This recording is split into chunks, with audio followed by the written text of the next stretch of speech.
Hello મિત્રો, આજના વિડીયોમાં દરેકનું સ્વાગત છે. વિડીયોમાં આગળ ચર્ચા કરીએ એ પહેલાં ચેનલ શરૂ થતાં જે ડિસ્ક્લેમર છે એ જોઈ લેવું.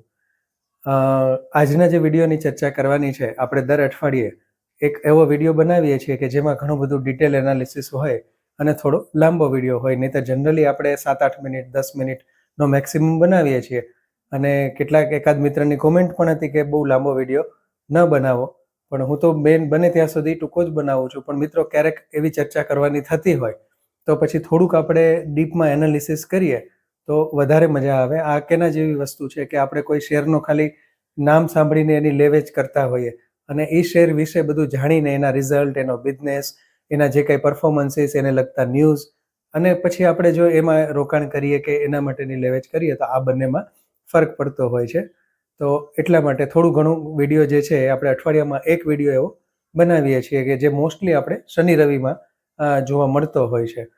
તો આજના વિડીયોમાં આમ જોવા જઈએ તો 3 કંપની છે. એક એવો બિઝનેસની ચર્ચા કરવાની છે કે જે કમ્પ્રેશનના બિઝનેસમાં છે, કમ્પ્રેસર્સ બનાવે છે.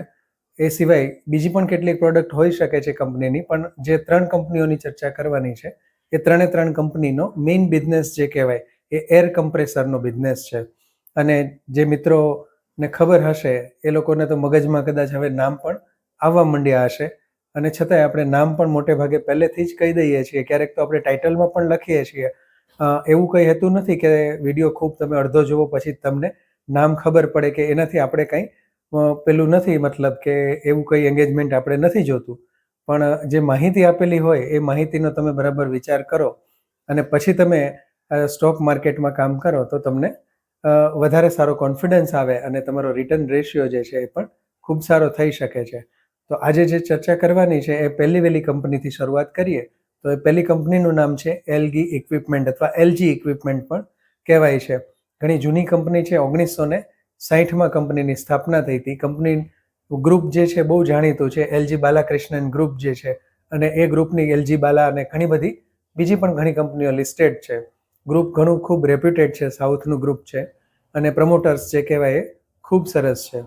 મેઇનલી કંપની એર કમ્પ્રેસર બનાવે છે, એની સાથે ટાયર ઇન્ફ્લેટર પણ બનાવે છે. ટાયર ઇન્ફ્લેટર એટલે આપણે વાહનની અંદર હવા ભરવા માટેનો જે પંપ વપરાય એ પણ બનાવે છે, અને બીજી પણ કેટલીક પ્રોડક્ટ છે. પણ છતાં મેઇન બિઝનેસ જે કહેવાય એ કંપનીનો કમ્પ્રેસરનો જ બિઝનેસ સૌથી વધારે છે. કંપનીનું કોલેબોરેશન જે કંપની સાથે છે એ છે જર્મન કોલેબોરેશન. જર્મન કંપની સાથેનો કોલેબોરેશન કરી અને કંપની પોતાનો બિઝનેસ કરે છે. ઘણા વર્ષોથી છે, બજારમાં પણ ઘણા સમયથી લિસ્ટેડ છે, એટલે જૂના જે ઇન્વેસ્ટરો છે એમને તો આ બહુ જાણીતી કંપની હશે. હવે કંપનીનું થોડું ઘણું બેકગ્રાઉન્ડ ને એનો બિઝનેસ જોઈ લીધો. બિઝનેસમાં ડિટેલમાં જવું હોય મિત્રો તો ઘણું બધું ડિટેલમાં જઈ શકાય એમ છે, પણ એવું ટેકનિકલ વસ્તુ કરતાંય આપણને રોકાણ માટે કે આપણે કદાચ એ રીતે ફાઇનાન્શિયલ એડવાઇઝરની સલાહ લઈ અને કંઈક લેવેચ કરવાનો વિચાર કરતા હોય તો આપણને ગાઈડન્સ મળે એટલી માહિતીથી આપણે આગળ વધીએ છીએ. ત્યાર પછીથી હવે કંપનીના ફાઇનાન્શિયલ્સ જોવા જઈએ તો લગભગ 18,200 ઉપર કરોડની માર્કેટ કેપિટલાઇઝેશન છે. 577 શેરનો ભાવ છે. 799નો હાઈ છે 52 અઠવાડિયાનો, અને 524નો લો છે. એટલે આમ જોવા જઈએ તો 52 અઠવાડિયાના લોની થોડુંક નજીક આ સ્ટોક છે. પી રેશિયો જે છે એ 55ની ઉપર છે થોડો ઘણો. આરઓસી જે છે એ 22.3 અને આરઓઈ 20.6 જેવો છે. કંપનીનો ઓપરેટિંગ પ્રોફિટ માર્જિન 15%ની આજુબાજુ સરેરાશ રહે છે. કંપનીની ઇક્વિટી 32 કરોડ છે, એની સામે રિઝર્વ 1,690 કરોડ જેવું છે, જેમાંથી 521 કરોડ જેટલું બોરોઈંગ છે, અને બીજી કેટલીક લાયબિલિટી 530 કરોડ જેવી છે. કંપનીના શેર હોલ્ડિંગ પેટર્નની વાત કરીએ તો એફઆઈઆઈ અને ડીઆઈઆઈનો હિસ્સો છેલ્લા કેટલાક ક્વાર્ટરથી વધતો જાય છે. પ્રમોટરોનો હિસ્સોમાં બહુ ઝાઝો ફરક નથી, બહુ થોડો ઘણો માઇન્યુટ જ 1%થી પણ ઓછાનો ફરક છે. પણ એક નોંધપાત્ર વસ્તુ જે મેં જોઈ છે એ છે કે કંપનીના પ્રમોટરો પાસે પોતાનો જે શેર છે, પોતાનો હિસ્સો છે, એમણે પ્લેજ કરેલો, ગીરવી મૂકેલો છે. ભલે નાનો એવો હિસ્સો છે, 0.67% જેટલો જ હિસ્સો પ્રમોટરોએ ગીરવે મૂકેલો છે. એટલે આમ જોવા જઈએ તો એ બહુ અવગણી શકાય એવી વસ્તુ કહેવાય છે. પછી કંપનીમાં એફઆઈઆઈ જે છે બહુ ખૂબ સારા નામ છે, જેમ કે પારી છે, પારી વોશિંગ્ટન છે, ગગનદીપ કેપિટલ છે, નાલંદા છે, અને ઇન્ડિયન મ્યુચ્યુઅલ ફંડ્સ એસબીઆઈ છે. ખૂબ સારા નામ એટલે એફઆઈઆઈડીઆઈમાં કહી શકાય. અને એક સારા ઇન્વેસ્ટર નેમિસ શાહનું પણ હોલ્ડિંગ 1% કરતાં વધારે છે. આ કંપની જે છે ને એમાં એનું ધ્યાન પડવાનું પાછળ મને આ સેક્ટરનો વિડીયો બનાવવા પાછળનું કારણ જે છે એમાં વાત એવી હતી કે વર્ષો પહેલાં એટલાસ કોપ્કો નામની કંપની હતી કે જે એર કમ્પ્રેશર બનાવતી હતી અને સાથે સાથે ડ્રિલિંગ મશીન કે ડ્રિલિંગ યુનિટ બનાવતી હતી. તમારે ઘરે બોર કરવો હોય તો એનું આખું ડ્રિલિંગ યુનિટ આવતું એટલાસ કોપ્કો કંપનીનું, અને ખૂબ જબરજસ્ત મલ્ટીનેશનલ કંપની હતી. એના સ્ટોકમાં ખૂબ કામ કરેલું પહેલાંના સમયમાં. તો હું એ સર્ચ કરતો હતો ત્યારે મને જાણવા મળ્યું કે 2011માં એ કંપની ડીલિસ્ટ થઈ ગઈ, અને જ્યારે ડીલિસ્ટ થઈ ત્યારે જે બજારનો એનો આગલા દિવસનો ભાવ હતો એના કરતાં 20% વધારે ભાવથી આ કંપની ડીલિસ્ટ થઈ હતી. એટલે સારા પ્રમોટર અને સારું કોલાબોરેશનવાળી કંપનીઓ હોય તો એ કદાચ ડીલિસ્ટ થાય તો પણ રોકાણકારોને ખૂબ સારો ફાયદો કરાવી જતી હોય. એટલે રોકાણકારોને એક દિવસમાં 20%નો ફાયદો થઈ ગયો હતો. એટલાસ કોપ્કો હજી પણ યુએસએમાં કાર્યરત છે, એની પેરેન્ટ્સ કંપનીનું કામ ચાલુ હશે, પણ ઇન્ડિયન કંપની ડિલિસ્ટ કરી છે. તો એના જેવી જ આ બધી કંપનીઓ હતી, એટલે માટે આજે આ એલગી ઇક્વિપમેન્ટથી આપણે સ્ટાર્ટ કર્યું છે.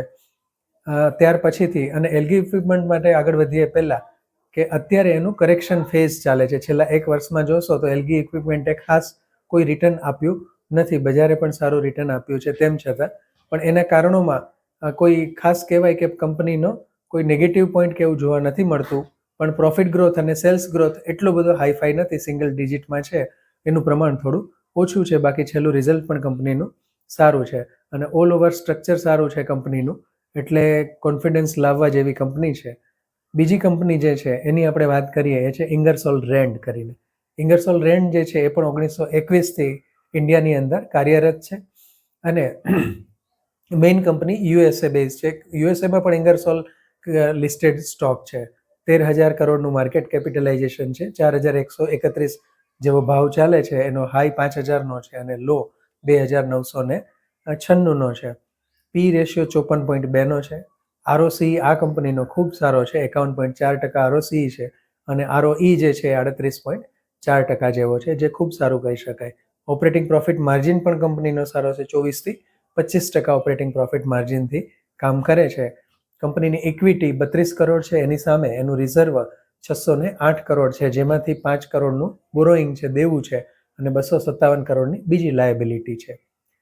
ઇંગરસોલ રેન્ડમાં પણ છેલ્લા કેટલાક ક્વાર્ટરમાં એફઆઈઆઈડીઆઈનો સ્ટેક થોડો ઘણો વધ્યો છે અને પબ્લિકનો ઘટ્યો છે. આ મલ્ટીનેશનલ કંપનીઓમાં મિત્રો પ્રમોટરોનું હોલ્ડિંગ ખૂબ વધારે જોવા મળે છે. આ વસ્તુની મેં ખાસ નોંધ કરી છે. ઇંગરસોલ રેન્ડમાં પ્રમોટર કંપનીનું હોલ્ડિંગ 75% છે. અત્યારે કંપની જે છે કન્સોલિડેટ કરે છે અને આમે ઇંગરસોલ રેન્ડ છે એક એવી કંપની છે કે તમારી ધીરજની કસોટી કરશે, ઘણા સમય સુધી એમને એમ પડ્યો રહેશે, પણ પછી જ્યારે ચાલશે ત્યારે તમને અનેક ગણું રિટર્ન આપી દેતી હોય છે. આ કંપની એ પ્રકારની કંપનીમાં આવે છે. કંપનીએ જ્યારે એનું કામ કર્યું શરૂ 1921માં, તો એ શરૂઆત જે એમણે કરી હતી કમ્પ્રેસર બનાવવાની, નરોડાની ફેક્ટરી જે હતી નરોડામાં એમણે પહેલો પ્લાન્ટ શરૂ કર્યો હતો ઇંગરસોલ રેન્ડ, અને ત્યાર પછીથી ઘણા બધા લોકેશન્સ ઉપર છે. અત્યારે તો એમના ઘણા વર્ટિકલ્સ છે અને છેલ્લે હમણાં કંઈક 2013-14માં નરોડામાં એમનો સોલાર પાવર પ્રોજેક્ટ પણ એમણે ત્યાં ઇમ્પ્લિમેન્ટ કર્યો છે. અને કંપની મેઇનલી કમ્પ્રેસર તો બનાવે જ છે, એ સિવાય પણ આ ડ્રિલિંગ મશીન્સ અને બીજા પણ કેટલીક પ્રોડક્ટ્સ છે કંપનીની. થોડી ઘણી ડાયવર્સિફાઈડ છે, પણ છતાં મેઇન બિઝનેસ તો એનો કમ્પ્રેસરને લગતો છે. હવે જે ત્રીજી કંપનીની આપણે વાત કરવાની છે એ કંપની છે કિર્લોસ્કર ન્યુમેટિક. કિર્લોસ્કર ગ્રુપની કંપની છે અને આ પણ જૂની કંપની છે. 1974માં આ કંપનીની સ્થાપના થઈ હતી. પુણે બેઝ કંપની છે અને પહેલાં કેજી ખોસલા કમ્પ્રેસર જે હતું એનું એક્વિઝિશન્સ કિર્લોસ્કર ગ્રુપે કરી અને આ કંપનીની સ્થાપના કરી હતી. કંપનીની માર્કેટ કેપિટલાઇઝેશન લગભગ 10 કરોડની છે, 1546 જેવો ભાવ છે, 1800ની ઉપરનો એનો હાઈ છે અને 590નો લો છે. પી રેશિયો આનો પણ 51 છે. આરઓસી 21%થી ઉપર છે. આરઓઈ જે છે 16% જેવો છે. ઓપરેટિંગ પ્રોફિટ માર્જિન કંપનીનો લગભગ 16થી 18%ની વચ્ચે રહે છે. પણ કિર્લોસ્કર ન્યુમેટિકમાં એક ખાસિયત છે આ બે કંપની કરતાં, કે એનો સેલ્સ ગ્રોથ અને પ્રોફિટ ગ્રોથ ખૂબ સારો છે. છેલ્લા 1.5-2 વર્ષથી સરસ પ્રોફિટ ગ્રોથથી કંપની આગળ વધે છે. થોડું ઘણું દેવું છે કંપનીમાં કહી શકાય. એટલે ઇક્વિટી 33 કરોડ છે, એની સામે 1,008 કરોડનું રિઝર્વ છે, એમાંથી 950 કરોડ જેવું કંપનીનું દેવું છે. અને એફઆઈઆઈ અને ડીઆઈઆઈ જે છે એમનો હિસ્સો છેલ્લા કેટલાક ક્વાર્ટરથી વધ્યો છે અને પ્રમોટરોએ હિસ્સો ઘટાડ્યો છે. પ્રમોટરોનો હિસ્સો લગભગ 33થી 38%ની વચ્ચે છે. એટલે આ કંપની, અને બીજું કે કિર્લોસ્કર ન્યુમેટિક કમ્પ્રેસર તો બનાવે જ છે, એ સિવાય તમે ક્યારેય સીએનજી સ્ટેશન ગયા હશો તો એમના જે રિફિલિંગ સ્ટેશન્સનું આખી ઘણી બધી મિકેનિઝમ જે છે એ પણ કિર્લોસ્કર ન્યુમેટિક જ બનાવે છે. પ્રેશરથી જે ગેસ આવવા માટેના જે કાંઈ ઇન્સ્ટ્રુમેન્ટ હોય એ બનાવે છે. એ સિવાય રેલવેની ટ્રેક્શન જનરેટર બનાવે છે, વિન્ડ મિલનું જનરેટર ગિયર બોક્સ બનાવે છે. આવા બીજા પણ બિઝનેસમાં કિર્લોસ્કર ન્યુમેટિક જે છે એનો બિઝનેસ છે. કંપનીના હોલ્ડિંગમાં ખાસ કરીને ડીઆઈઆઈનો હિસ્સો ખૂબ સારો છે, જેમાં નામમાં ટાટા છે, નિપ્પોન છે, Franklin India, HDFC, HSBC, DSP, આ બધા જ મ્યુચ્યુઅલ ફંડ એમાં હિસ્સો ધરાવે છે. અને ખાસ તો આ ત્રણેય કંપનીઓમાં સૌથી સારો પ્રોફિટ ગ્રોથ અને રેવન્યુ ગ્રોથ ધરાવતી કંપની છે, અને ભવિષ્યમાં પણ આ બિઝનેસ મને ત્રણ કંપનીઓ માટે પોઝિટિવ દેખાય છે. અને હું ત્રણ કંપનીઓ માટે પોઝિટિવ છું. અહીંયા કોઈ લેવા કે વેચવાની ભલામણ નથી, પણ આ એક સ્ટડી માટે પણ કહી શકાય. અને જો કંપનીની આપણે ત્રણેય માટેનું હવે કંઈક કમ્પેરિઝન કરીએ તો ત્રણનો પી રેશિયો 50ની ઉપર, 55-54ની આજુબાજુ છે. આ એક સામ્યતા છે. બિઝનેસ મોટાભાગનો કમ્પ્રેસરથી આવે છે. અને આમ જોવા જઈએ તો કોઈ કંપનીમાં પ્લસ છે, કોઈ કંપનીમાં માઇનસ છે. બાકી દરેક કંપની ઇન્ટરેસ્ટિંગ છે મારી દ્રષ્ટિએ તો. પણ તેમ છતાં અત્યારે જોવા જઈએ તો મને સૌથી ઇન્ટરેસ્ટિંગ જો નંબર આપવાનો આવે તો એલજી ઇક્વિપમેન્ટ આવે. એનું કારણ એ છે કે કન્સોલિડેટેડ અને કરેક્શન ફેઝમાં છે. કદાચ અહીંયાથી હજુ પણ કરેક્શન થઈ શકે, કારણ કે હજી પ્રોફિટ ગ્રોથ અને રેવન્યુ ગ્રોથમાં થોડું કંપની સ્ટ્રગલ કરે છે. પણ એની પેડિગ્રી જોતા, કંપનીનો ઇતિહાસ જોતા એ ભવિષ્યમાં ઘણું સારું કરે એવી શક્યતા છે. એટલે પહેલા નંબરે મને પસંદ આવે એમાં એલજી ઇક્વિપમેન્ટ છે. ત્યાર પછીથી બીજા નંબરે હું ઇંગરસોલ રેન્ટ પસંદ કરું છું, કારણ કે આ પ્રકારના શેરો જે છે એ ઘણી વખત તમારા ધાર્યા કરતાં પણ મલ્ટીબેગર રિટર્ન આપે છે. જો કે તમને થકવે ખરા, તમારો ધીરજની કસોટી ઘણી થાય. અને ત્રીજા નંબરને કિર્લોસ્કર ન્યુમેટિક આવે છે. પણ ત્રણ કંપની ઇન્ટરેસ્ટિંગ છે, અને કરેક્શન્સમાં કે ક્યારેય સારા પ્રાઇસથી મળે તો 100% પોર્ટફોલિયોમાં સમાવવા લાયક કંપનીઓ મારી દ્રષ્ટિએ લાગે છે. બાકી અમુક કંપનીઓ એવી જ છે, જેમ કે ઇંગરસોલ રેન્ટ છે તો લગભગ એ તમને વધારે કરેક્શનમાં ન મળે. બાકી કિર્લોસ્કર ન્યુમેટિક અને એલજીમાં કરેક્શનની શક્યતાઓ રહેતી હોય છે.